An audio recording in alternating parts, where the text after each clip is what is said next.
Já vem na frente.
Foguete liderando.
Rafael Maia, DTR 230.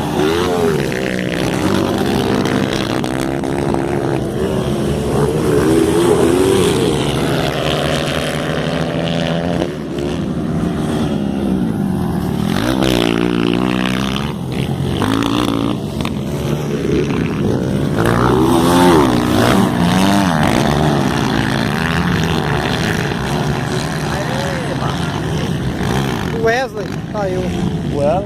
Foi.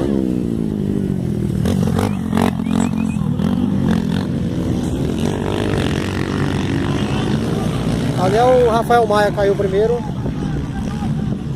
E o outro freou pra não... Não, o outro já tá... A moto tá fora. O outro caiu lá também.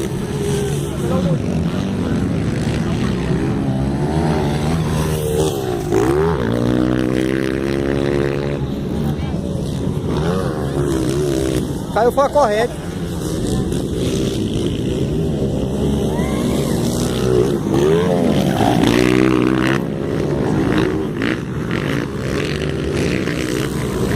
Tava em terceiro, moço. Ia pegar o segundo lugar.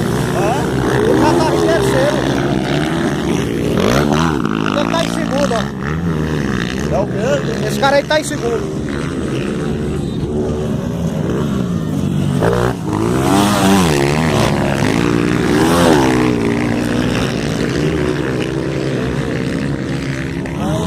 Rafael Maia. Aquele lá tá em terceiro da TTR. Entendeu? Aquele da lá? É. Tá correndo perto. Não, ele tá com o William tem uma volta dele já.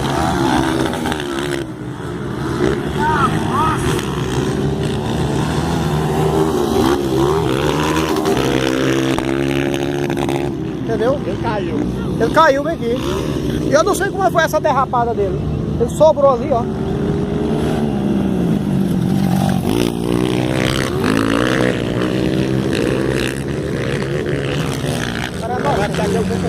Moça, aqui tu quer ver, vem logo aqui pra ter o que é aqui.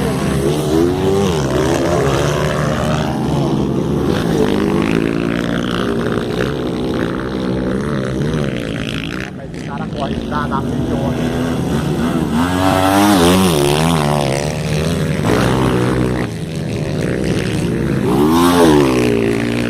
tubarão. O cara corre sem óculos. Rapaz, eu não sei como é que aguenta não. E aqui o óculos atrapalha muito também, hein? Nas corridas de motocross, tu vê, ó, o cara melhor perde a corrida.